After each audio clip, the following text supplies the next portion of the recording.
제목 같이 읽읍시다. 은혜를 전하는 삶. 마가복음 6장 53절에서 56절의 말씀으로 하나님 말씀 전하도록 하겠습니다. 한 마을에 들어가시니 나병 환자 10명이 예수를 만나 멀리 서서 소리를 높여 이르되 예수 선생님이여 우리를 불쌍히 여기소서 하거늘 보시고 이르시되 가서 제사장들에게 너의 몸을 보이라 하셨더니 그들이 가다가 깨끗함을 받은지라. 누가복음 17장 12절로 14절에 나오는 말씀입니다. 그들이 가다가 고침을 받고 10명 중에 9명은 다 집으로 돌아갔지만은 한 사람 사마리아 사람이 예수님께 되돌아와서 감사의 절을 하고 있습니다. 예수님이 하신 말씀이 10명이 다 고침받지 않았느냐?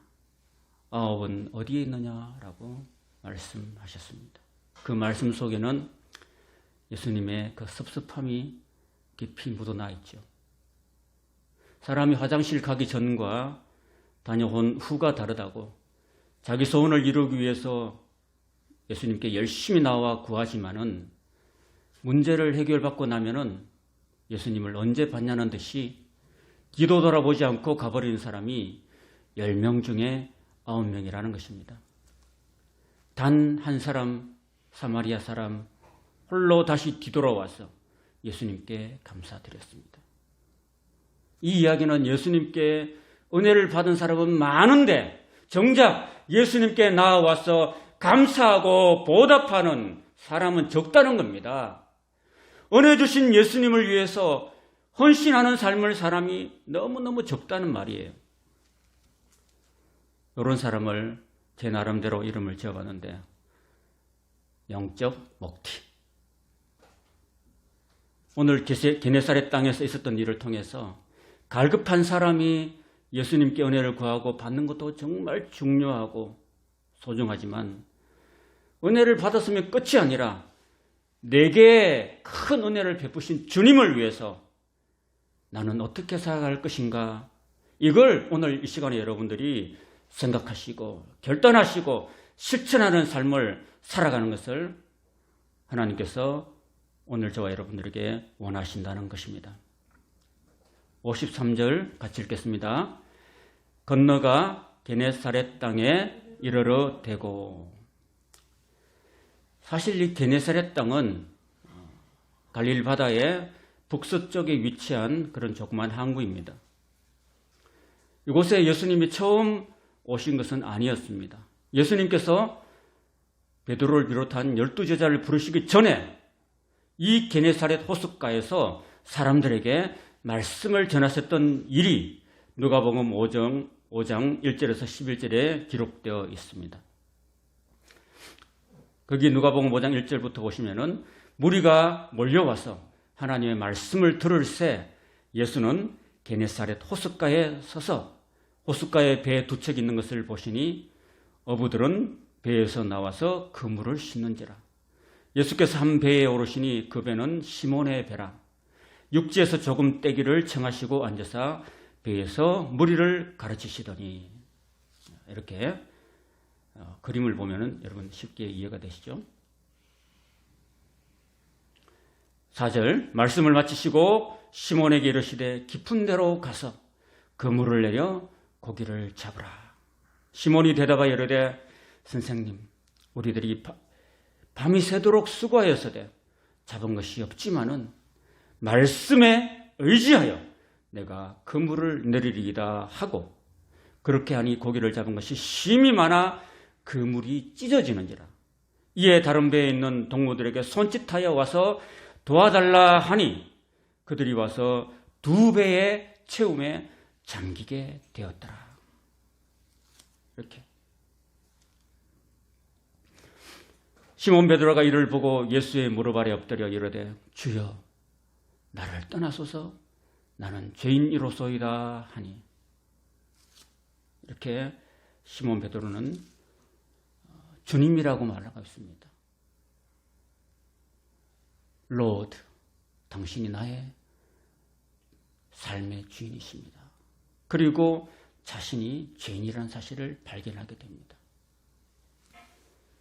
이는 자기 및 자기와 함께 있는 모든 사람이 고기 잡힌 것으로 말미암아 놀라고 세베대의 아들로서 시몬의 동업자인 야고보와 요한도 놀랐습니다. 예수께서 시몬에게 이르시되 무서워하지 말라. 이제 후로는 네가 사람을 취하리라 하시니, 다른 복음서에 보면은 네가 후로는 사람을 낚는 어부가 되리라, 그렇게 말씀하십니다. 그들이 베드로를 육지에 대고 모든 것을 버려두고 예수를 따르니라. 마태복음 13장에서 예수님께서 천국은 마치 밭에 감춘 보화를 발견한 농부와 같다고 하셨는데, 그 말씀처럼 이 게네사렛 호숫가에서 예수님의 말씀 듣고 믿고 순종해서 놀라운 기적을 체험했던 베드로가, 그 기적을 일으키신 예수님이 바로 주님이다, 내 인생의 참 주님이시다라는 것을 발견하고, 또 자신이 죄인이라는 사실을 발견하고, 예수님께서 이제 네가 후로는 사람을 취하리라 라는 사명까지 발견한 다음에 시몬과 야고보와 요한은 물고기 잡는 어부의 인생을 접어두고 이제는 사람의 영혼을 구원하는 더 한 차원 더 높은 고귀한 사명, 썩을 양식이 아니라 썩지 않을 양식, 생명을 구원하는 그 사명을 위해서 모든 것을 다 버려두고 예수님을 따라가는 헌신의 선택을 하고 있다는 것입니다. 다시 오늘 본문 마가복음 6장 54절에 돌아오면, 배에서 내리니 사람들이 곧 예수신 줄을 알고, 이곳 게네사렛 사람들은 전에 자신들에게 게네사렛 해변가에서 예수님께서 놀랍고 은혜로운 말씀을 전하셨던 것을 아직도 기억하고 있습니다. 왜? 그 말씀들이 너무나 쉬웠고 또 마음에 쏙쏙 들어왔고, 그 장면들이 너무나 그들의 마음속에 선명하게 기억됐기 때문에 한눈에 예수님을 알아봤다는 것입니다. 55절, 그 온 지방으로 달려 돌아다니며 예수께서 어디 계시다는 말을 듣는 대로 병든 자를 침상째로 메고 나아오니. 전에 예수님으로부터 들은 바가 있었잖아요. 게다가 가버나움에서 예수님이 집에 계시며 말씀을 전하는 도중에 지붕을 뚫고 4사람이 중풍병자를 침상째로 달아내린 그 사건이 있었다는 거죠. 그 사건, 그 4사람들의 그 믿음을 보시고 예수님께서 그 중풍병자에게 내 죄사함을 받았느니라, 일어나 내 침상을 들고 집으로 걸어가라고 하셨던 그 놀라운 기적을 베풀어 줬던 그 사실을 이미 소문을 듣고 이 게네사렛 사람들이 다 알고 있었다는 거예요. 그 소문과 같이 그들도 자신들도 같은 병을 가지고 고생하고 있었기 때문에 자기들도 예수님께 나아가면은 고침을 받을 수 있다는 굳건한 믿음과 희망을 가지고 있었다는 것입니다. 따지고 보면은 그 예수님이 언제 자기들 마을에 오실지 그걸 간절히 사모하고 기다리고 있었다는 거예요. 그래서 예수님이 그 동네에 도착하자마자 바로 알아보고 그 메신저가 온 동네로 걸어서 다니는 게 아니라 달려서 돌아다니며 예수님이 우리 마을에 오셨습니다. 여러분, 예수님이 우리 마을에 오셨습니다. 집집마다 문을 똑똑똑똑 두드리며 예수님이 오셨어요. 여러분 집에 환자가 있습니까? 빨리 예수님께 나오십시오 하고 열심히 예수님이 오신 그 소식을 전했다는 것입니다.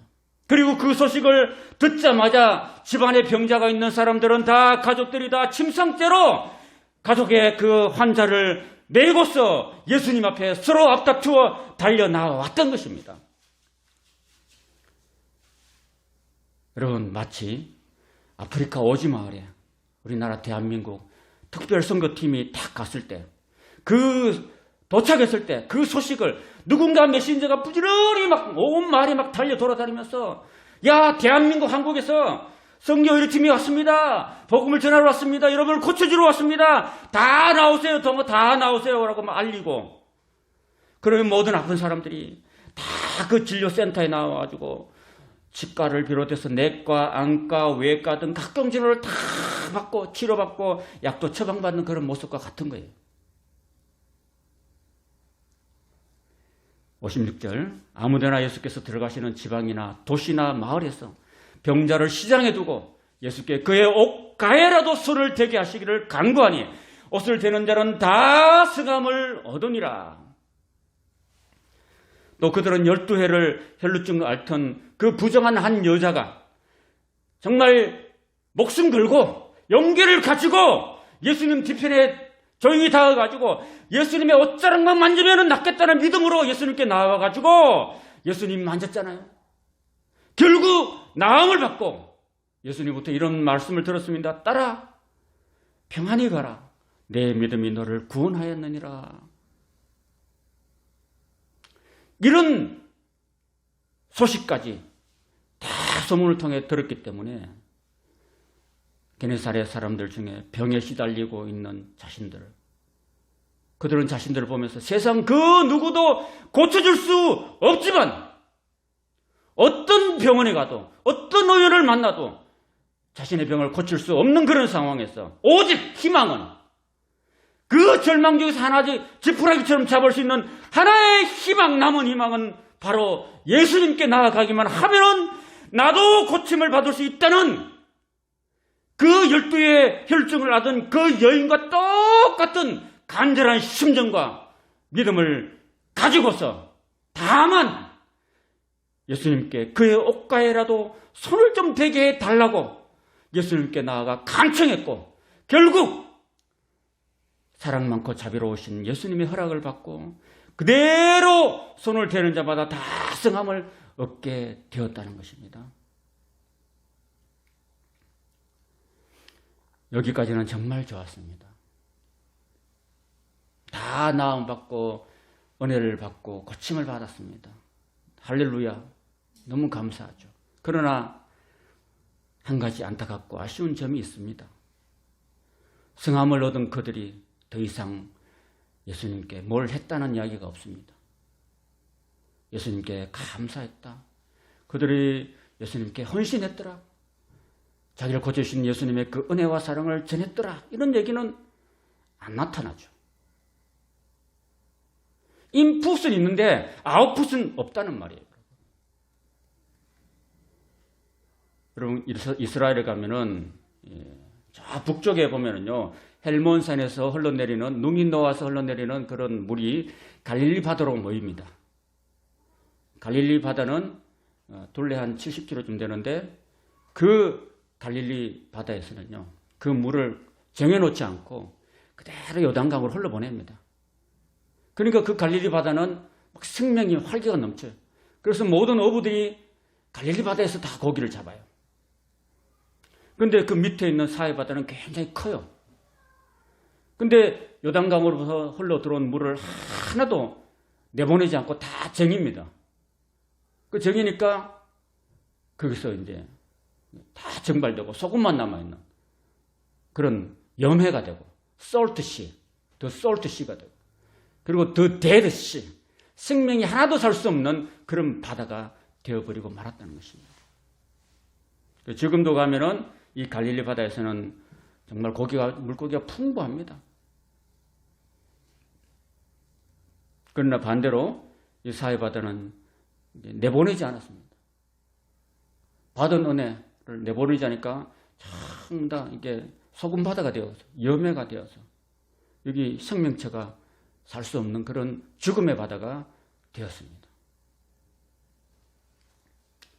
오늘 우리도 나 혼자 어디 봐놨으니까 그것으로 볼장 다 봤다고 생각하고 더 이상 주님께 내게 은혜 주시고 내게 고침을 주시고 내게 구원을 주신 그 하나님께 어떤 감사도 어떤 보답도 어떤 찬양도 없이 살면은 그 인생은 은혜의 먹튀 인생이 되는 거예요.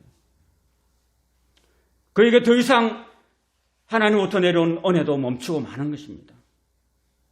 그러나 끊임없이 요단강으로 흘러보내는 갈릴리 바다에 오히려 생명이 풍성한 것처럼 내게 주신 하나님의 은혜와 하나님의 그 사랑을 이웃을 향해서 끊임없이 흘러보내는 삶을 내가 이 땅에서 살면 그런 삶을 사는 그 삶에 주님의 사랑과 생명이 더 풍성히 넘쳐나실 줄로 믿습니다.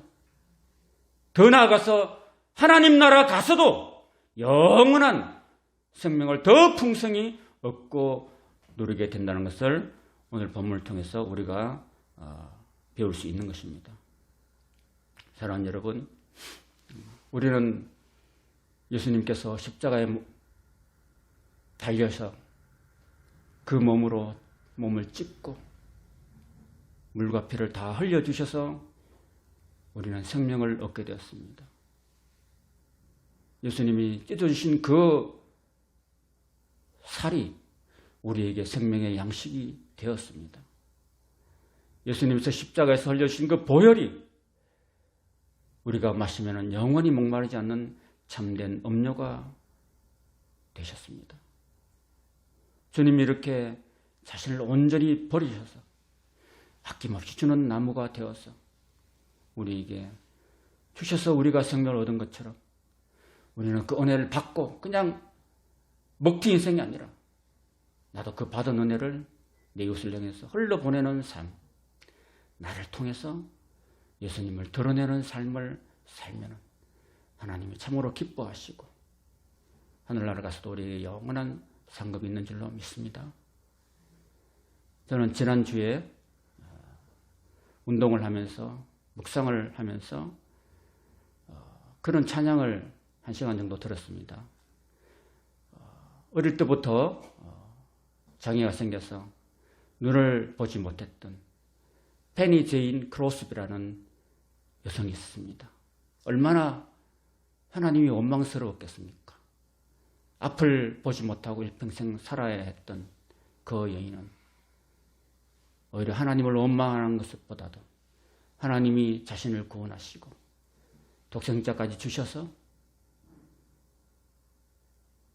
내게 영원한 생명을 주셨다라는 그 사실과 진리를 깊이 깨닫고 일생을 살면서 9,000편의 찬양을, 찬송을 작곡했습니다. 오늘날 우리 찬송가에도 많은 곡들이 들어와 있습니다. 그 하나님이 내게 주신 그 은혜를, 그 앞이 보이지 않는 그런 장애를 가지고 있으면서도 원망하거나 불평하지 않고 오히려 자기가 가진 그걸 가지고 찬양을 통해서 하나님을 찬송하는 그 시와 곡을 씀으로써 그 은혜를 다른 사람들에게 전달하는 그런 전달자가 되는 삶을 살았다는 것입니다. 우리는 눈을 뜨고 보고 있지 않습니까?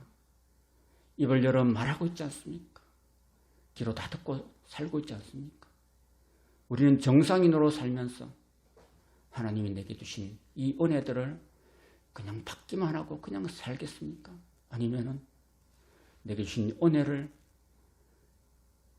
이웃들을 향해서 내보내는 삶을 살아야 할까요? 그들이 손을 대는 자마다 다 성함을 얻었는데 더 이상 감사도 보답도 찬송도 찬미도 또 그 은혜를 전하지도 않고 산다면 그건 가치가 없는 인생입니다. 우리는 주님의 은혜를 받을 뿐 아니라 그것을 남은 생에 흘러보내며 전하며 살 때 하나님이 기뻐하시고 큰 은혜와 상급을 이 땅에서와 영원한 나라에까지 풍성히 베풀어 주실 것을 믿습니다. 아멘.